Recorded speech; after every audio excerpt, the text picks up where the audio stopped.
buscar? Então tá. Pois bem, irmão, qual é o nome do irmão mesmo? Márcio. Pois bem, irmão Márcio, a nossa disciplina é os evangelhos. Bom, essa é a disciplina que nós vamos estudar. Os evangelhos, eles são a base de todos os outros livros do Novo Testamento. Que o Novo Testamento é os evangelhos, Atos dos Apóstolos, as epístolas e o livro do Apocalipse, não é isso? Pois é, a base do Novo Testamento são os evangelhos, que por sua vez explica e aplica a vida prática. Olha lá, os evangelhos são a base de todos os outros livros do Novo Testamento, que por sua vez os explicam, né?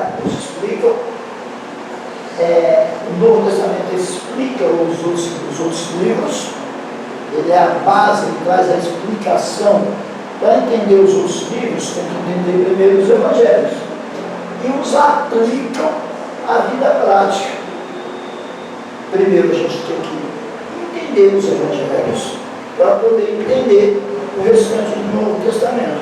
E aí os próprios evangelhos nos auxiliam a aplicar o Novo Testamento na nossa vida, porque o Novo Testamento é a nova aliança, é a maneira de nós nos mantermos em comunhão com Deus, é a obediência ao Novo Testamento. Mas não podemos compreender suficientemente a mensagem de Jesus, nem os escritos que explicam, sem conhecermos as circunstâncias históricas em que nasceram. Não dá para conhecer os evangelhos, nem o Novo Testamento como um todo, se nós não entendemos o contexto histórico que estava acontecendo na época.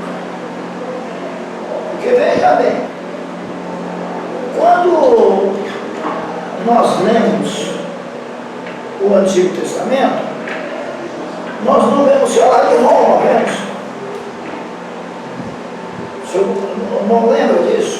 Quando não lê o Antigo Testamento, vê falar de Roma como nação? Não, né? Não vê falar de Roma.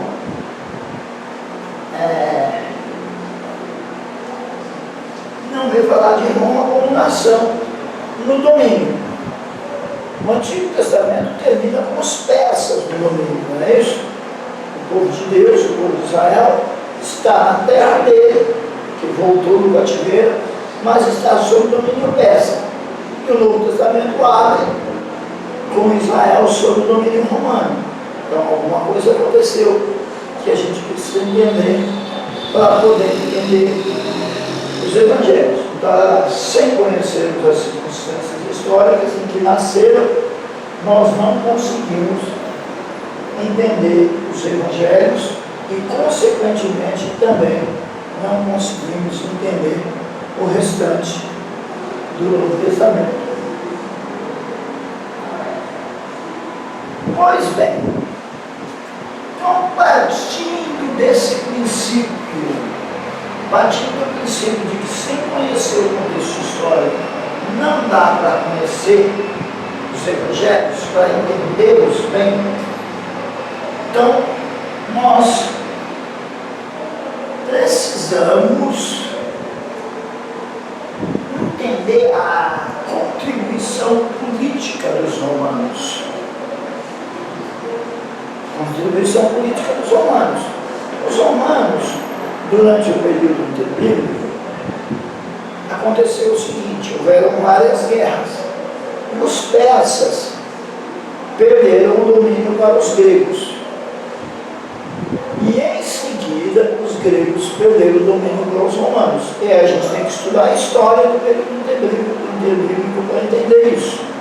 Então, o Antigo Testamento termina com os persas no domínio. Israel está livre, Israel está independente, mas os persas estão no domínio. acontece que os persas vão perder esse domínio para os gregos. E os gregos, em seguida, vão perder esse domínio para os romanos. Então, nós começamos o Novo Testamento com os romanos do domínio do mundo. Não só da Palestina, não só dominando o povo de Israel, mas dominando o mundo conhecido de então, os romanos. E aí, para que os evangelhos possam nascer, para que o cristianismo possa nascer, nós vamos contar com a contribuição de 3 povos: romanos, gregos e judeus. Então, a contribuição dos romanos é uma contribuição política, porque eles estão no domínio político do mundo.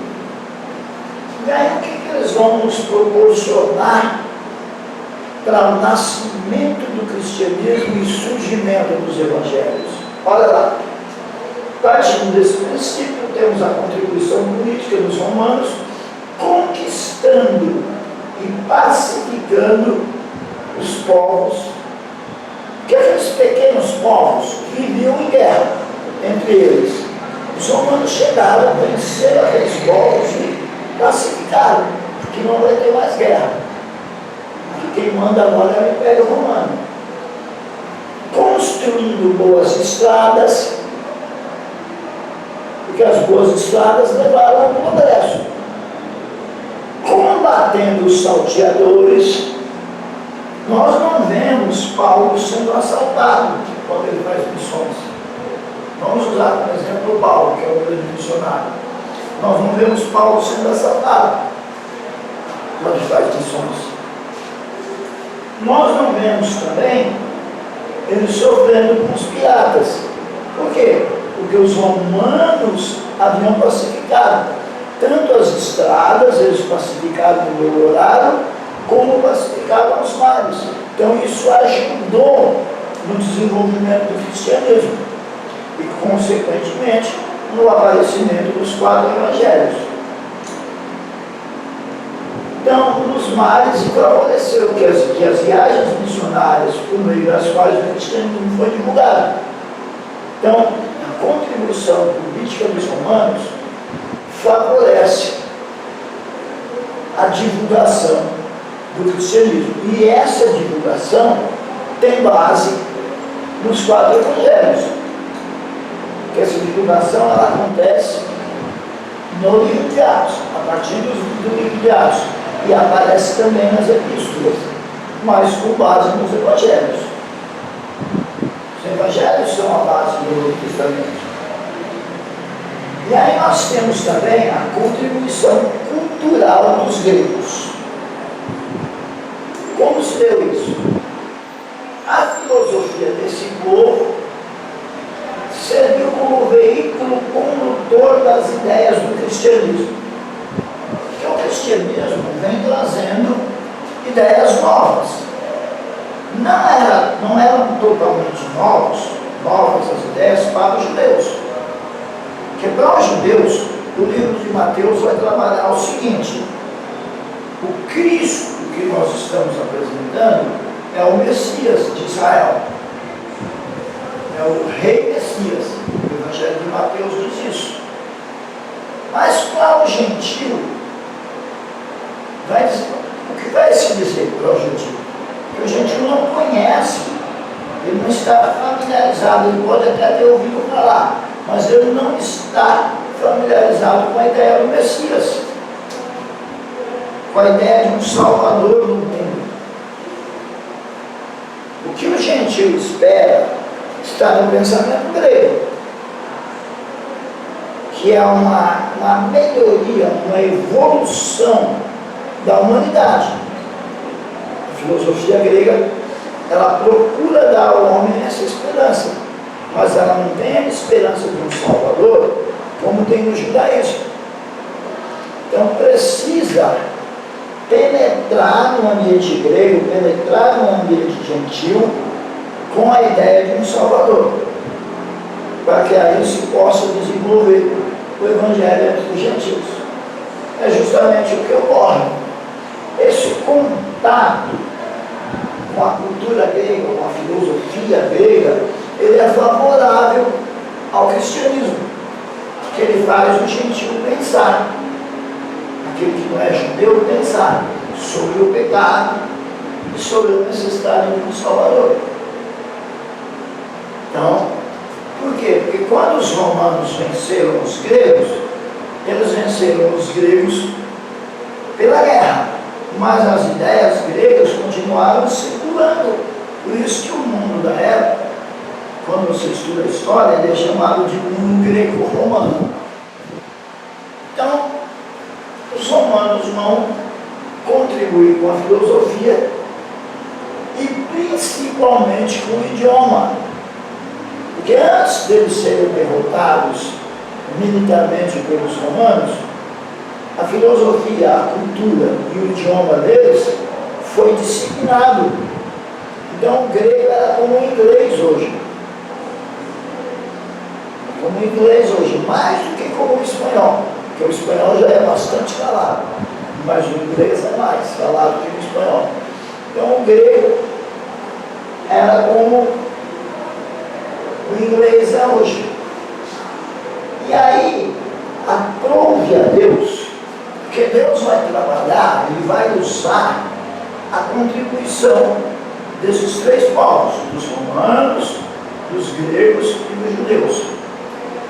Então, o Espírito Santo vai trabalhar para que o Novo Testamento seja escrito em grego, porque é a língua mais falada na época. Vai favorecer espalhar a mensagem. Olha lá, temos também a contribuição cultural dos gregos. A filosofia desse povo serviu como meio condutor das ideias do cristianismo. Porém, sua principal contribuição foi o grego, idioma em que a mensagem de Cristo foi perpetuada, a princípio oralmente, que se falava o grego, e mais tarde nas páginas do Novo Testamento. Até aí tudo bem, não acho? Até aí tudo bem? Podemos prosseguir, né? Por fim, então nós já falamos da contribuição política dos romanos, com as boas estradas, a pacificação também dos mares, a unificação dos povos, contribuição política dos romanos. Falamos também da contribuição cultural dos gregos. Essa daqui também é muitíssimo importante, mas não, ela fica incompleta sem as outras duas. Então, por fim, temos a contribuição religiosa do povo judeu. Contribuição religiosa do povo judeu.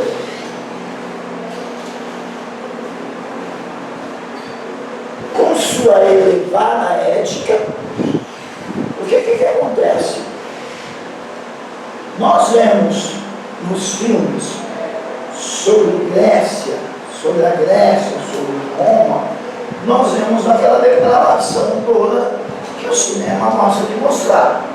E que afinal o povo quer ver aquilo, quer ver nudez, quer ver orgia, quer ver aquela coisa toda.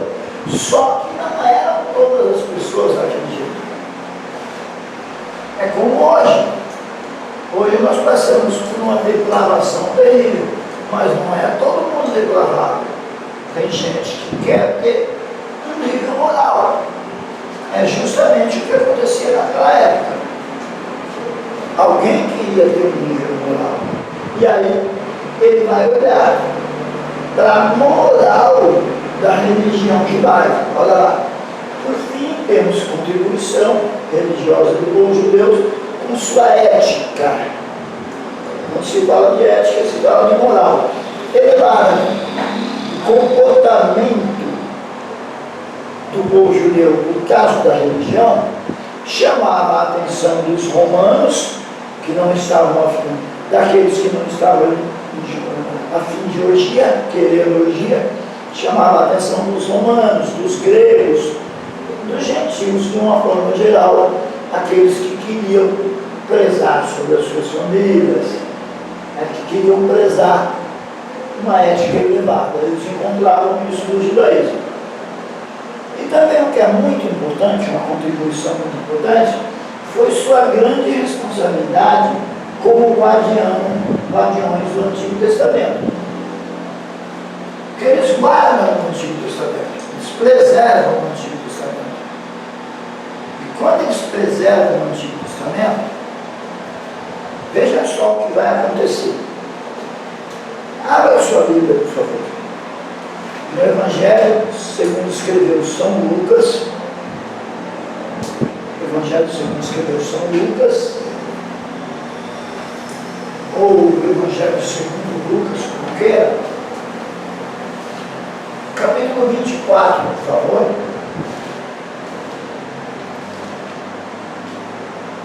Versículo 44. E em seguida Jesus lhe explicou: são estas palavras que eu vos ensinei, quando ainda estava entre vós. Era necessário que cumprisse tudo o que meu Pai, que meu respeito está escrito na lei de Moisés, nos profetas e nos salmos.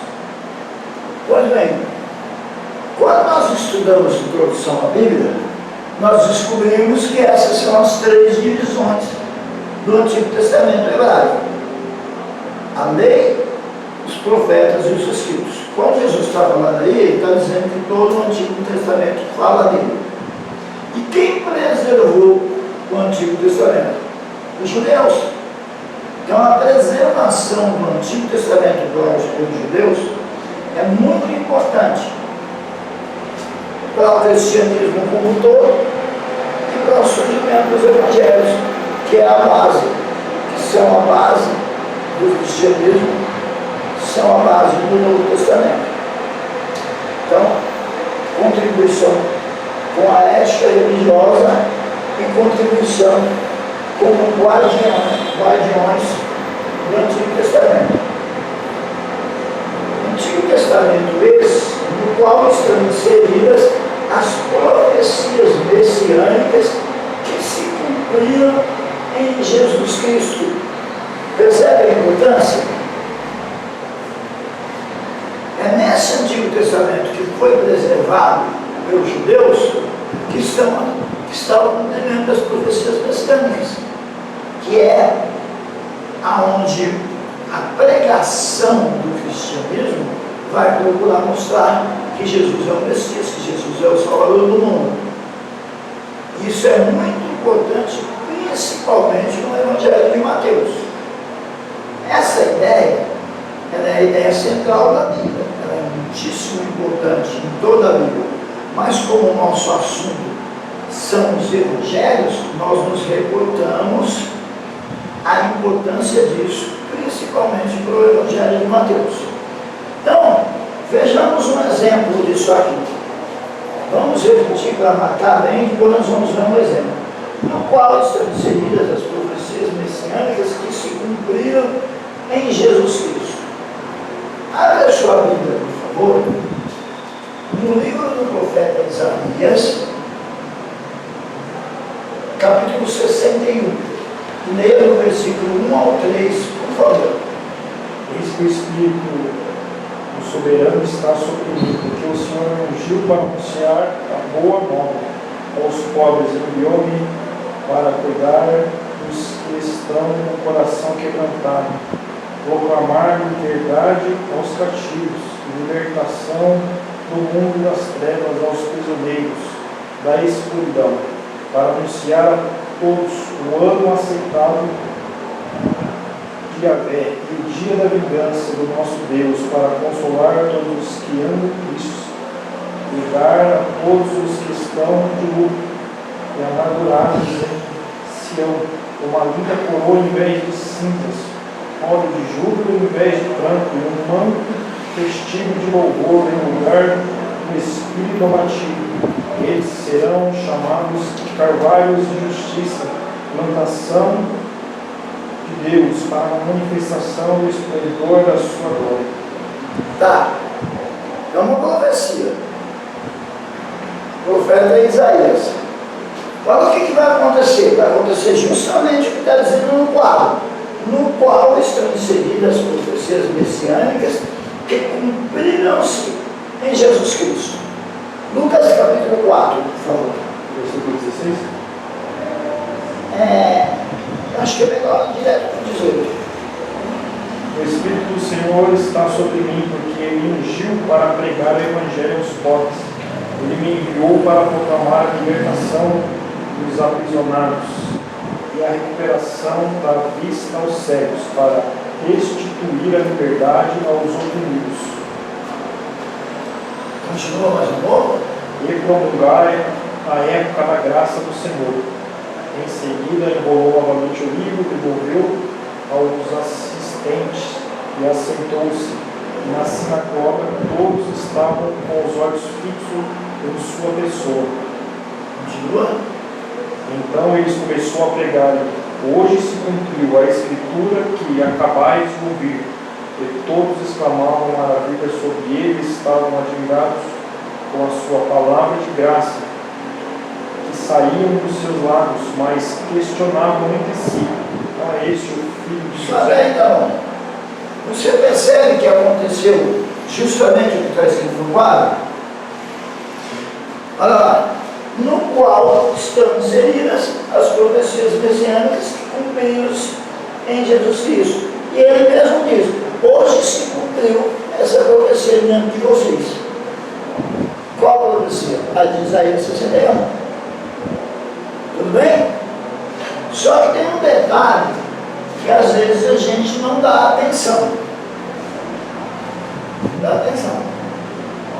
Perceba que Isaías fala do dia da vingança, e Jesus não. Já notou isso? Volta lá no texto de Isaías 61, do 1 ao 13.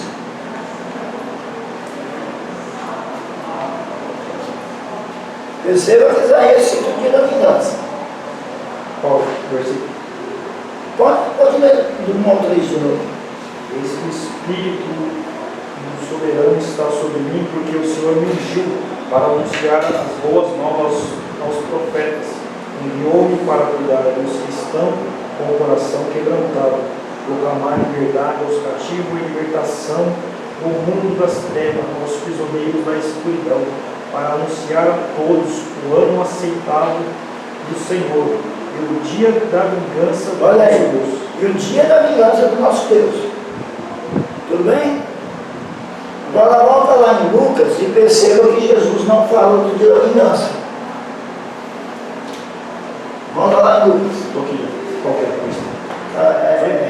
Repete do 18 ao 22, né? O Espírito do Senhor está sobre mim, porque me ungiu para pregar o Evangelho aos pobres, e ele me enviou para proclamar a libertação dos aprisionados e a recuperação da vista aos cegos, para restituir a liberdade aos oprimidos, e promulgar a época da graça do Senhor. Em seguida, enrolou novamente o livro, devolveu aos assistentes e assentou. E na sinagoga todos estavam com os olhos fixos em sua pessoa. Então ele começou a pregar: mas hoje se cumpriu a escritura que acabais de ouvir. E todos exclamavam maravilha sobre ele, e estavam Olha admirados. aí, por favor. Não percebeu que ele não citou o dia da vingança? Por que ele não cita o dia da vingança? Porque ele mesmo disse: hoje se cumpriu. Então o dia da vingança ainda não havia se cumprido. Ele cita a parte da profecia que já havia se cumprido, que o dia da vingança é a grande tribulação. É o dia da vingança. Tudo bem? Mas que a profecia cumpriu. Então, no qual, se repite no Antigo Testamento, estão inseridas as profecias messiânicas que cumpriram-se em Jesus Cristo, sem esquecer os seus méritos com o povo do qual o Cristo nasceu, Cristo segundo a carne. Então tem a questão da moral, da ética elevada deles, tem a questão deles terem os guardiões do Antigo Testamento, e eles têm também o mérito de terem sido o povo que Deus escolheu para trazer o seu filho segundo a carne. Tudo bem? Então ficou bem claro, meu irmão, a importância desses três povos. Só se nós não entendermos a importância deles, no contexto romano, no contexto político, no contexto cultural, no contexto religioso, a contribuição de Roma, da Grécia e dos judeus, fica difícil entender os quatro evangelhos e, consequentemente, o Novo Testamento. É difícil se nós não compreendermos a contribuição desses três povos.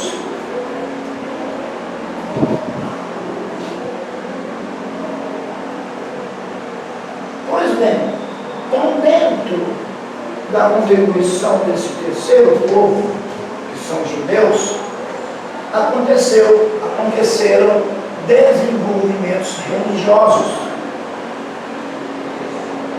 E de que religião nós estamos falando? Do judaísmo. O judaísmo do Novo Testamento é diferente do judaísmo do Antigo Testamento. Ele tem algumas coisas que o judaísmo do Antigo Testamento não tinha. E aí, repetindo, a gente vem de uma leitura do Antigo Testamento. Quando chega no Novo, se nós não tivermos essas informações que nós estamos estudando, fica um tanto complicado entender o Novo. E aí tem gente que faz o seguinte: eu não leio o Antigo Testamento, porque o Antigo Testamento é muita guerra, eu não entendo nada, eu vou direto para o Novo. Só que o Novo, ele só entende aí nesse caso que Jesus é bom e o diabo não presta. Na verdade, ele não entende a essência do Novo Testamento enquanto nova aliança que ele é, que o Antigo Testamento é uma antiga aliança.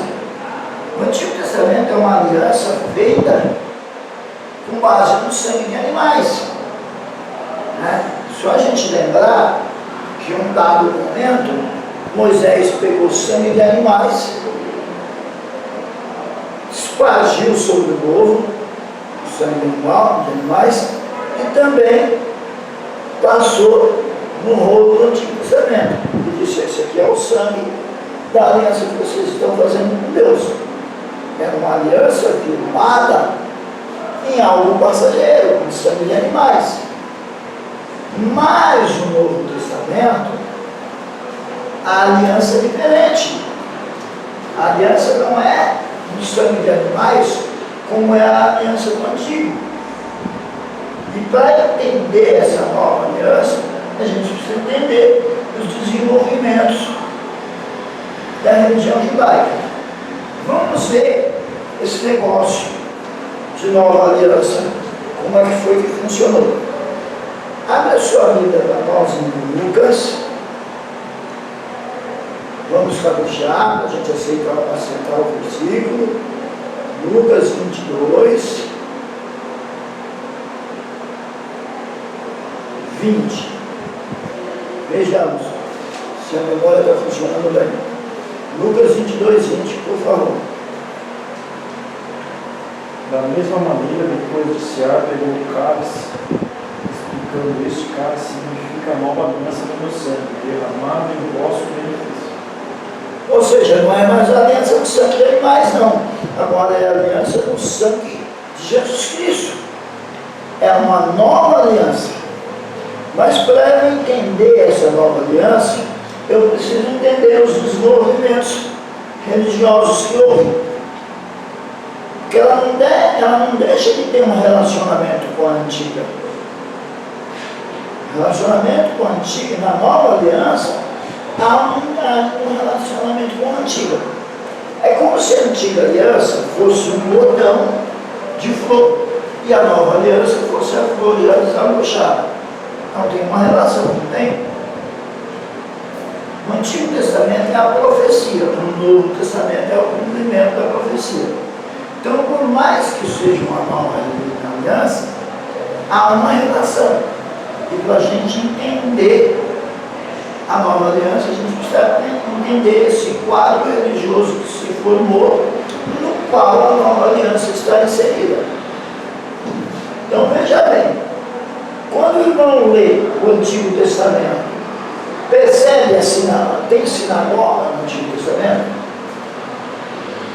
Quando a gente lê o Antigo Testamento, a gente encontra a palavra sinagoga? Não, né? Então ela é um desenvolvimento religioso. Como é que ela surgiu? Como é que a sinagoga surgiu?